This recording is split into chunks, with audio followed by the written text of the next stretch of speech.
이번 영상은 저번 투시와 구도 편과 이어지는 영상은 아닙니다. 건축 영상을 만들어야 하긴 해야 하는데 생각만 해도 진이 빠지네요, 벌써부터. 자, 간혹 받는 질문 중에 지제이님은 언제부터 그림을 그리셨어요? 혹은 건축은 어떻게 공부하셨어요? 에 대한 영양가 없는 제 인생사에 대한 주절주절 영상입니다. 네, 관람에 주의하시길 바랍니다. 때는 중3, 중학교 3학년 때 어느 날 저녁 저는 어머니와 아버지를 조그만 상으로 불러놓고 조심스럽게 말을 꺼냈었습니다. 예술고등학교, 그러니까 예고죠, 예고. 예고에 가고 싶습니다. 예고에 가서 그림을 그리고 싶습니다. 라고 말하자 아버지께서는 이제 단칼에 우리 집은 그럴 형편이 못 된다 라고 미안하다고 말씀을 하셨죠. 되려 미안하다고 하는 어머니 아버지의 마음은 어땠을까요? 그때만 생각하면 괜히 마음이 좀 아파지네요. 당시 아버지께서는 이제 IMF로 직장을 잃고 집에 계셨을 때였습니다. 짐작은 하고 있었는데 집안 사정이 이토록 어려울 줄은 몰랐었습니다. 돈이 없구나. 예고 등록비가 얼만지는 모르겠지만 어쨌든 돈이 없구나. 집안의 재정이 어느 정도일까 확실하게 좀 알고 싶은 궁금증에 그 어린 나이에 머리 쓴다고 내뱉은 어떤 최대치 유도성 발언이었습니다.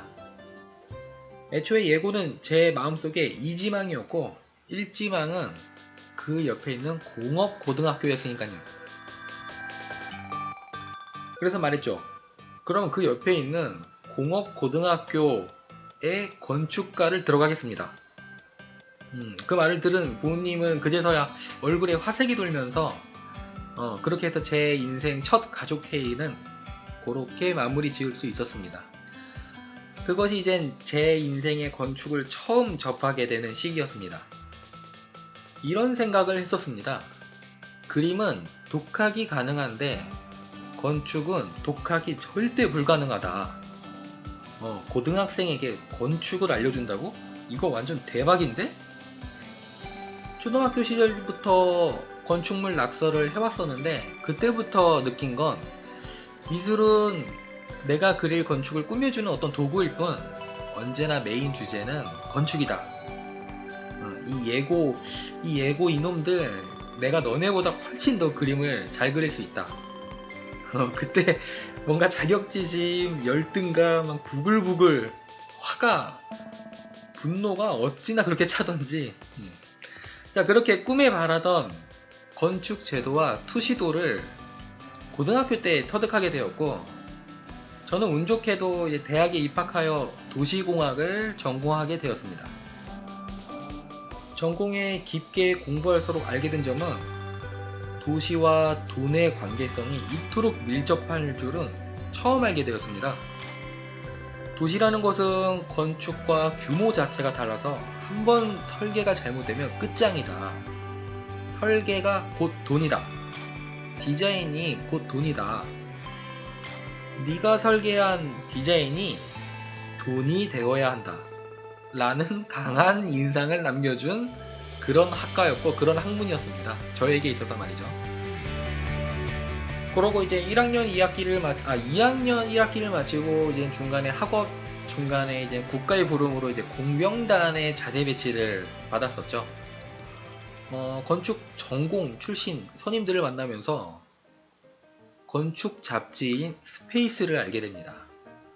그 잡지에 대문짝만하게 적혀있는 5 알파벳에 매료되어서 지금 채널 이름도 막대한 영향을 끼치게 되죠. 그 공간이라는 한정된 개념과 우주라는 어떤 무한의 개념이 한 단어에 있다는 것 자체가 너무 신비스러웠습니다. 선임이 휴가 때마다 들고 오는 그 스페이스 잡지를 힐끔힐끔 빌려보는데 이때 또 한 번 신세계를 맛봅니다. 건물 외부는 사진 몇 장으로 끝나는데 이게 내부로 들어가면 사진 찍을 곳이 많다는 것이었습니다. 각각의 공간마다 디자인을 뽐낼 수 있구나.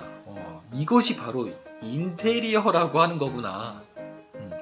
저는 전역을 하고 곧바로 휴학을 신청하여 인테리어 회사에 문을 두드렸습니다. 저는 휴학생인데 일해도 될까요?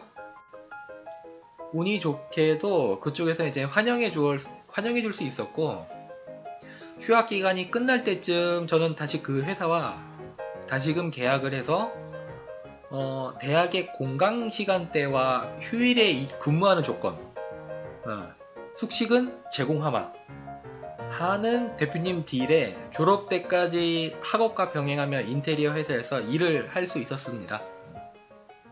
그때 당시는 이제 적은 돈을 벌고는 있었지만 하고 싶었던 것을 하기에는 무리가 없었기에 그동안 못 배웠던 것들을 배우기 시작합니다.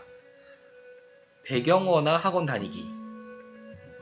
정말 많은 학원을 돌아다니면서 여러 선생님에게 배운 것 같습니다. 그때 느낀 것은 취업 스트레스로 인한 학생들의 표정이 늘 하나같이 어두웠다는 점. 우는 학생도 많이 봤습니다. 그 눈물에는 어떤 많은 의미가 담겨 있겠지만 이때 느꼈던 것은 그림도 만만치가 않구나. 저에게 있어서 어떤 건축이라는 학문은 그저 이거 몰랐던 것을 배웠다, 뿌듯하다, 자 이것이 이제 반복되면서 흥미가 유지되었었지만, 그림 같은 경우는 배웠다 에서 뿌듯하다로 넘어갈 수가 없는 것이었습니다. 이유는 단순했어요. 잘 안 그려지니까. 배우면 뭐해, 내가 못 그리는데, 내가 내 그림에 성이 안 차는데 울분이 안 터질 수가 없죠. 이때 다짐이 들었던 것이 있었는데요. 그게 바로 안되겠다, 이거 내가 가르쳐야 되겠다. 네.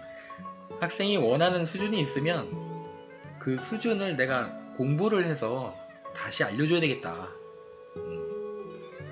그런 생각을 또 했었고, 그분의 눈물이 아직도 잊혀지지가 않네요. 자, 그 후로 대학을 졸업하게 되었고, 제가 그림을 가르치기 전 마지막 회사는 건축 그래픽 회사였습니다. 이때 근무를 하면서 이때 일을 하면서 이제 건물과 공간을 예쁘게 바라보는 구도에 대해서 많이 배울 수 있게 되었지요. 저는 요즘도 한 1년에 많게는 건축 관련 잡지를 한 3-4권 정도 삽니다. 그냥 보면 너무 좋아요. 그 에디터 분들이 쓴 글이 너무 좋아요. 힐링 그 자체입니다. 그리고 건축 관련하여 건물 시뮬레이션 게임으로 단련 아닌 단련을 할 수 있었고요. 건설 시뮬레이션이 은근 도움이 많이 됐습니다. 차곡차곡 블럭처럼 쌓는 롤러코스터 타이쿤이며 플래닛 코스터도 있겠고, 또는 대놓고 집을 만드는 심즈가 있었죠. 건축 공부는 어떻게 해야 할까요? 건축 공부는 어떻게 해야 하나요? 건물을 잘 그리고 싶은데 막막합니다 라는 질문을 종종 받습니다. 자, 제가 드리고 싶은 말은 몇 가지가 있습니다. 일단 욕심을 버려야 합니다. 잘 그리는 욕심, 이걸 말하는 게 아니고요, 이것저것 다 보여주고 싶은 욕심을 버려야 합니다. 이것이 일단 기본 자세입니다. 너무 많은 것을 보여주려 하지 마세요. 너무 많은 정보를 한 그림에 넣으려 하지 마세요. 그리고 너무 큰 건물도 그리지 마세요. 건축을 공부하면서 느낀 한 가지는 심플할수록 최고다. 자, 그리고 답은 늘 주변에 있었고 가까이 있습니다. 우리는 너무 먼 곳에서 찾다 보니 희망 고문만 당하고 있는 것 같은데, 존잘 그림과 비교하여 시무룩할 시간에 게임 한 번 더 하는 것을 추천드립니다. 그 게임 안에 있는 건물들을 한번 보세요. 생각했던 것보다 거창하지 않고 왜소하고 심플할 겁니다. 거기에 우리는 약간의 아이디어를 붙여보기도 하고, 아니면 좀 더 예쁜 디자인으로 옷을 가려 입혀 주기도 해보고, 그렇게 한번 해보세요. 어떤 새로운 것을 창작하려는 어떤 신의 탈을 벗어 제끼자고요. 이미 잘 상용화된 것부터 묘사하는 것을 배우세요. 게임 스샷은요, 게임 스크린샷은 어떤 여러분의 선배들이 여러분에게 대놓고 보여주고 있는 답이기도 합니다. 기출문제이기도 하죠. 기출 문제이면서 답이죠, 답. 자, 아트스테이션에 있는 그 중국 애들의 무지막지한 건물들 있죠. 그거는 이제 좀 내려놓으시고 시중에 판매되고 있는 게임 속으로 들어가 보세요. 투시 공부하기도 딱 좋아요. 여러 각도로 돌려가며 볼 수 있으니까요. 자, 그런데 그 중에 또 이런 분들이 있을 수 있죠. 저는 그래도 좀 더 건축을 심도 있게 배워서 건물을 건물답게 그려보고 싶습니다. 라고 하시는 분들이 있는데, 그럼 저에게 오세요. 이 방법 말고는 사실 떠오르는 게 진짜 없어요. 네, 반 농담이었고요. 자, 건축 이론 영상은 빨리 만들어 보겠습니다. 시작이 참 어렵네요. 건축뿐만 아니라 그림에 대한 아주 기초적인 왕초보 강의 영상도 구상하고 있습니다. 한번 열심히 한번 해보겠습니다.